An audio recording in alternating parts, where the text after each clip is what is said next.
Killer Joe was written by Tracy Letts, who is a writer that I have the greatest respect for. I've had the opportunity to work with some of the very best playwrights and screenwriters around, like Harold Pinter, who won the Nobel Prize for Literature. I did a work of his. I think Tracy Letts is in that category. He's won the Pulitzer Prize for drama, but he and I are really on the same page. He and I view the world in the same way. And when I saw his screenplay of Killer Joe, I thought that it really would make an excellent film. Letts' screenplay is a view of the American family that is kind of twisted, but I think it's more accurate than a kind of Norman Rockwell view of the American family that has been perpetrated for decades. I think there was a time, maybe, when the American family was more like the Norman Rockwell version than the Tracy Letts version, but not today. And so I think there's truth in his work, there's poetry in his work. I've done a previous screenplay of his called Bug, and I directed a play of his at the South Coast Repertory Theater called The Man from Nebraska. And basically, I find myself, as I've said, on the same page with him in terms of a worldview. Now, that may be sick, but it happens to be true. This is an original story with original characters. What this is to me, in a nutshell, though, is a kind of twisted Cinderella story or Snow White story, in that the young woman in the film, who is living in rather dire circumstances, fantasizes about living in a palace and finding the prince. And eventually, in this story, she does find the prince, but he happens to be a flawed prince. And that's often, as many women out there will attest to, what happens to so many little girls who are looking for a prince. There are a number of actors that could have played this part, but there might have been a very strong resistance to that from an audience if the actor wasn't someone who had already established their relationship with a lot of the audience as a good guy and a decent guy, which Matthew is. He's also an accomplished actor. He gave himself 100% to this role. He came in knowing it, though he never had to do another take because of, blowing a line or not understanding a moment in the film. And I knew he was a dedicated actor and had tremendous reserves of talent and ability that he had not fully exploited in the films that made him popular. I also knew that he was from the part of the country where the film takes place, which is Dallas in Texas. So he understood the character very well. He didn't have to fake it or put on an accent or put on a disguise. Matthew grew up where this story really takes place. So I say it's a combination of his tremendous ability, which I thought to a great extent had been untapped, and his understanding of this character innately. And I think he's great in the film. It's one of the best experiences I've ever had with the whole cast.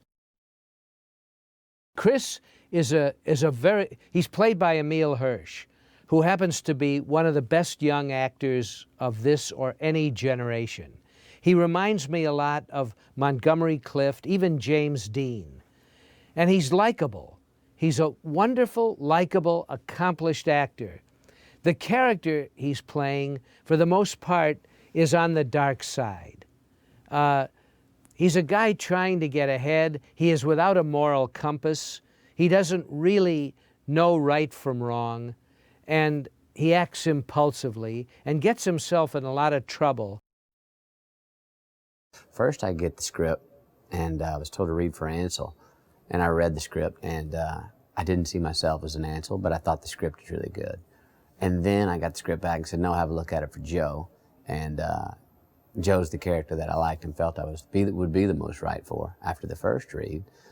And then it was, I sat down with Billy Friedkin, and he talked about his views on it and how he saw it as, you know, somewhat of a love story and a fairy tale. And we started pointing out some of the humor, of which I did understand a little bit more after the second read.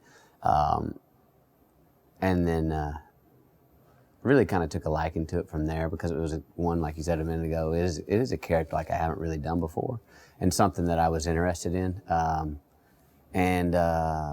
It's pretty outrageous stuff, you know. I'm loving working with Billy, man. He's wild. He's wild, man. And you know what, though? Everything he says, whisper, scream, cuss, poem, has a purpose. Everything he says. I think everything he says, whether he knows it or not, between takes, in small conversation, has a purpose. I like the way he communicates. Someone mentioned the other day, it was like a week in the film, they were like, he was going off about something like, he's a method director. And I was like, yeah, that's whatever that is, that's a good way to put it. He's just able to,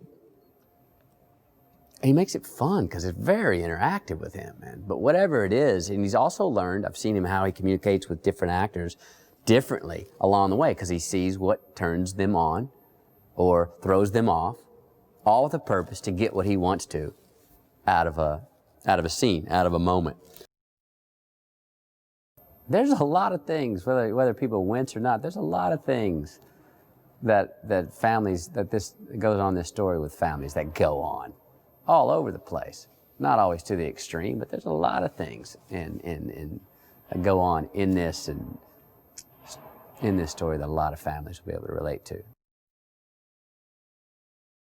The character that I'm playing, Chris, is, well, he's a small-time drug dealer, but he also has big dreams and hopes and aspirations, and he's kind of a, you know, a bit of an entrepreneur himself. You know, he's, in the script, he's kind of described as a likable loser in a way, but he's a flawed guy, but he still has big dreams.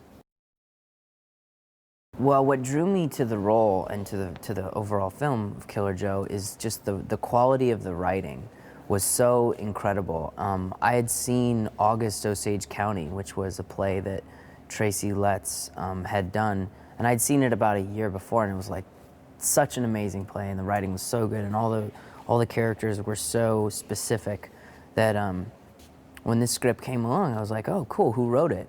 And they were like, Tracy Letts, and I was like, Tracy Letts, and I looked him up, and I was like, he wrote August, which I loved, and which, by the way, like won the Pulitzer Prize, I think in 2007, so it was just I feel lucky to be able to participate on it in that way. And then additionally, you know, when I found out, you know, William Friedkin was directing it, he's such a iconic master, you know, the ability to get to work with someone of his caliber, you know, the movies he's made, I've loved so many of them. In particular, too, the last movie that he made, based on a Tracy Letts play, Bug. Bug was amazing.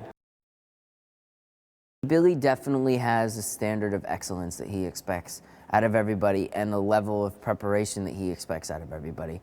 So, you know, you'd be very ill-advised to come to set ever unprepared or not ready to commit 100% to the scene. You know, Billy's a guy who is very in the moment, and a lot of the times he likes to do one take of something. He doesn't want to sit around all day doing 20 takes. He wants it to be perfect the first time. So, you know, and that's not a laziness or anything like that. That's saying you already have got to have perfected it by the time you even do it. And it's about being efficient and saving money and saving time and saving creative energy on set and really being economic and maximizing your resources. And I think that's pretty exciting to work like that. You know, it's like walking a high wire with no net, you know? The whole cast so far has been just a blast to work with. I've had, you know, hilarious, fun, joking times with Thomas Hayden Church, and Juno Temple, I think, is fantastic and just a really wonderful person and a great actress. And Gina's been just so much fun to work with as well, and she's got such a great charisma and energy to her. And Matthew McConaughey, you know, who is such an iconic movie star already, and I think it's so amazing that he is coming in and playing this role with as much abandon as he has, and I think, you know, it's a dark part in a lot of ways, but he's really bringing the kind of the likability and the humanity to the role, which I think it really requires for the piece, for the movie to make sense dramatically. And I think he's bringing all those different elements. And I think for his fans and for the world, you know, it's going to be really cool to see him in this part. It's something that is very unexpected from him, and it's just cool. I've never played a character like Dottie before. I've played Trailer Trash before. I like playing Trailer Trash, but Dottie is a really unusual character because she's this girl that at 20 years old can be perceived as a 50-year-old, but also as an 8-year-old. She's very childish, but then also incredibly wise beyond her years, and she's one of the most honest characters I've ever played in my entire life. She's this extraordinarily honest little creature, and she's so aware of everything that's going on around her, and she digests it so fully and locks it all away and keeps it in this incredible memory bank, so she knows so much. So whenever she, you know, is asking a question or is listening to something or just going about her everyday business, she's so aware of everything that's going on around her and everything she's doing. She's an incredibly intelligent human being. I think preparing for intimate moments is so about getting to know the person that you're doing those intimate moments with, and I've been lucky enough to be doing this with Matthew, and he is such a lovely human being, and me and him have spent a lot of time together rehearsing through scenes and really talking about how our characters feel in that moment. And the thing is that, you know, he really does court her. He wants to romanticize his moments with her because his relationships with women are not like how it's been with Dottie before. Working with Billy is extraordinary. I feel like I've grown up so much doing this movie, and I have an overwhelming trust in Billy. Like, I have no qualms with doing anything that he would ask for in this film, just because I know how he looks at the character, and me and him have talked so much about Dottie, and she's not someone that he's going to exploit in a bad light. You know, she is this honest little angelic creature in the midst of this mayhem. And I think when you have that kind of trust in your director, when he makes you feel like you're so perfect for the role and that you can do it, you know, that you just go for it, and your performance really benefits from that because you aren't afraid to take a risk. Billy is a director that is so passionate about his work that's so inspiring to be around, because you're so invigorated by your director being that passionate that you just get 10 times more passionate than you knew was even possible, you know? And so it's just been such an enjoyable experience, and it's been a learning curve. Like I said, I've definitely grown up a lot. I've had to do a lot of things that I haven't done before, and I'm learning what it is to work with a master, you know? I'm working with one of the most brilliant, established, fantastic directors who's been making movies for almost twice my lifespan, you know? So it's like, I'm so lucky to be here, and I'm learning so much, like a sponge. I'm just taking it all in, and I'm loving working with him. And I guess Tracy Letts had told Billy Friedkin that, you know, I'd be right for the part, which I really appreciated. So, you know, 10 years later, whatever it was, I thought, oh, with Friedkin doing it, and it was such a great cast. And I really loved the part. I just thought, well, if I'm going to do it, this is the way to do it. So, you know, Tracy Letts is an amazing writer, obviously, and he writes such like intense characters, and it just, you could read this, you know, again and again and again, and everything makes sense, and everything is revealed, and their motivations are revealed, and you know, I think it's an amazing piece, especially for actors. I mean, it's dark, but I think it's funny. I liked it because I thought it was such a funny script. And I think they're all, you know, quote unquote, you know, bad characters doing bad things. I mean, they're not bad characters. They're people doing kind of dubious things. And I think someone like Charla just, you know, she wants to get out of her situation. I think they're all like little bugs trying to survive, and so they do what they have to do. You know, Billy, it's, you know, to me that's, you know, as soon as you hear Billy Friedkin's doing a movie, you're just like, great, what is it? You know, he's, you know, a legendary director, and he's a very intense director, and he really knows what he wants, you know? I mean, to the point of like, that wall should be yellow, this wall should be blue, we can go in here, and so he's very specific. Emil called me up and he was like laughing. He was like, oh my God, it's so funny. It's the funniest movie. You know, so, and Emil liked it and he was really sweet. So, you know, I just think everyone's really good in it. So it's nice. It's exciting for actors to see. I play Ansel Smith, the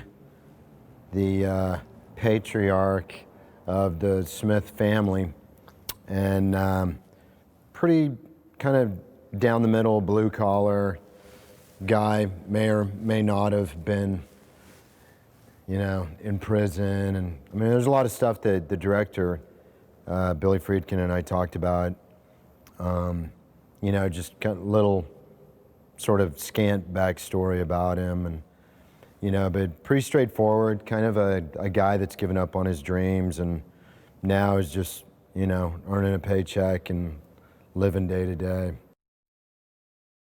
I found myself wanting to go to more not body shops, but mechanic shops, and I did fool around with some welding and some cutting torches, and with people that I know that use those tools for their trade.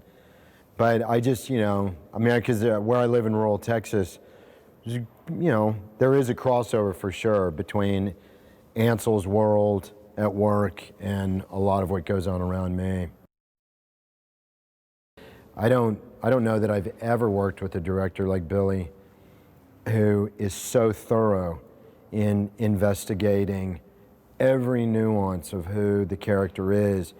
And I think a lot of that has to do with how thoroughly the characters were written by Tracy Letts. It's a story of conflict in a family, and I just think it's a really original sort of approach to that dysfunction.